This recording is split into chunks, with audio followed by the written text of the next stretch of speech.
어제까지만 해도 정말 존경받던 공직자가 뉴스에 나오죠. 하루아침에 나락으로 떨어지는 경우요. 종종 보게 되는데요.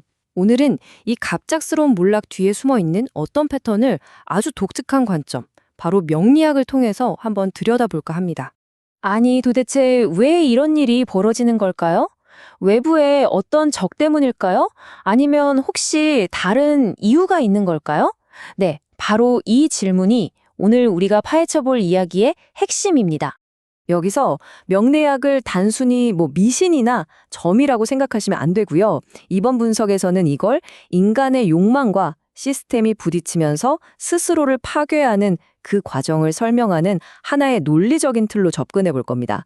자, 그럼 그 운명의 공식 속으로 함께 들어가 보시죠. 우선 모든 게 무너지기 전의 상태부터 봐야겠죠? 명리학에서 말하는 가장 이상적이고 또 안정적인 공직자의 모습은 과연 어떤 구조를 가지고 있는지부터 한번 살펴보겠습니다. 자, 첫 번째 핵심 요소는 바로 관성입니다. 이게 그냥 공직자가 가진 권력이나 지위만을 뜻하는 게 아니에요. 그것보다 더 중요한 의미가 있는데 바로 그 사람을 단단하게 지켜주는 갑옷, 즉 그가 속한 조직이나 사회의 법, 이 시스템 전체를 상징하는 겁니다. 그리고 두 번째는 인성입니다. 우리가 흔히 생각하는 착한 마음씨 이런 걸 넘어서는 개념인데요. 공직자의 도덕성, 명예는 물론이고요. 그 권한의 정당성을 떡 부여하는 직인이나 결재권까지 다 포함하는 말입니다.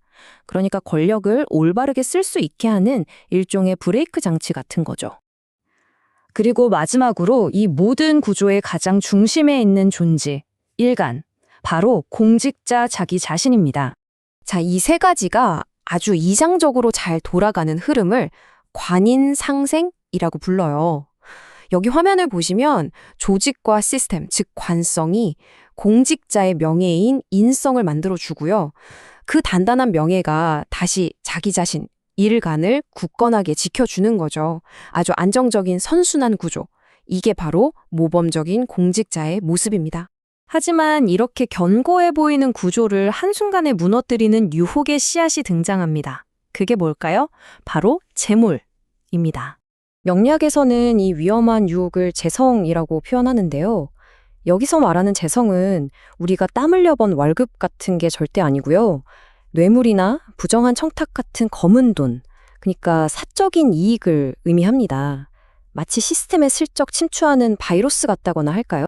바로 이 화면이 오늘 이야기의 모든 걸 보여주는 핵심입니다. 왼쪽에 안정적인 구조, 관인상생 보이시죠? 그런데 오른쪽에 재성, 즉 부정한 재물이 딱 나타나자마자 제일 먼저 뭘 공격하나요? 네, 바로 인성, 명예입니다. 이 충돌을 제극인이라고 하는데요. 돈이 명예를 그냥 깨부수는 순간 나를 지켜주던 그 중요한 연결고리가 툭 끊어지고 모든 비극이 시작되는 겁니다. 그럼 이 재극인이라는 충돌, 다시 말해서 부정한 재물이 도대체 어떻게 명예를 파괴하는 건지 그 구체적인 과정을 조금 더 깊이 한번 들여다보겠습니다. 이 과정을 딱 설명하는 말이 바로 탐재괴인입니다. 글자 그대로예요. 재물을 탐하다가 자신의 인, 그러니까 명예와 직인을 스스로 파괴한다, 이런 뜻입니다. 예를 들어서 돈에 눈이 멀어서 중요한 문서를 위조한다거나 절대 넘어가선 안 될 부당한 결제 서류에 도장을 쾅 찍어주는 행위, 이게 전부 탐재괴인에 해당되는 거죠. 스스로 자신을 지키던 갑옷을 벗어던지는 거나 마찬가지입니다. 이런 부정부패가 대놓고 일어나진 않겠죠, 당연히. 명리학에서는 이걸 암압이라는 개념으로 설명합니다. 어두운 곳에서 몰래 맺는 약속. 그렇죠. 업자들과의 은밀한 결탁이나 뒷거래를 의미합니다. 정말 흥미로운, 어쩌면 좀 무서운 지점은요. 이런 암압을 하는 사람일수록 겉으로는 누구보다 청렴하고 결백한 모습을 보인다는 거예요. 완벽한 이중 생활을 하는 거죠. 하지만 그 이면에서는 은밀한 거래가 계속됩니다. 그런데 명리학은 말합니다. 이런 비밀스러운 합은 영원할 수 없다고요. 운에서 충이라는, 그러니까 모든 걸 뒤흔들어 버리는 충돌의 기운이 딱 들어오는 순간, 예를 들면 갑작스러운 감사나 검찰 수사 같은 사건이 빵 터지는 거죠. 그러면 어둠 속에 꼭꼭 숨겨져 있던 모든 것이 백일하에 드러나게 됩니다. 자, 이제 마지막 단계입니다. 명예라는 방패를 자기 손으로 부숴버린 공직자에게는 어떤 운명이 기다리고 있을까요? 이제 그를 지켜주던 모든 것들이 그를 향한 칼날로 변하게 됩니다. 다시 한번 기억해 볼까요? 원래 관성은 법, 조직, 국가 시스템으로서 공직자를 든든하게 지켜주던 보호막이었습니다. 하지만 명예, 즉 인성이라는 연결고리가 끊어지니까 그를 지켜주던 관성이 칠살이라는 아주 무자비한 칼날로 돌변합니다.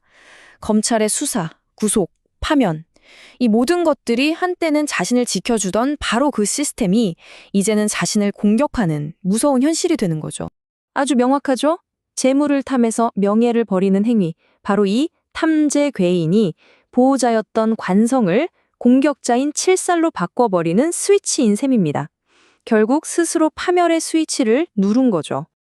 그리고 그 길의 끝에서 기다리는 것은 바로 망신살입니다.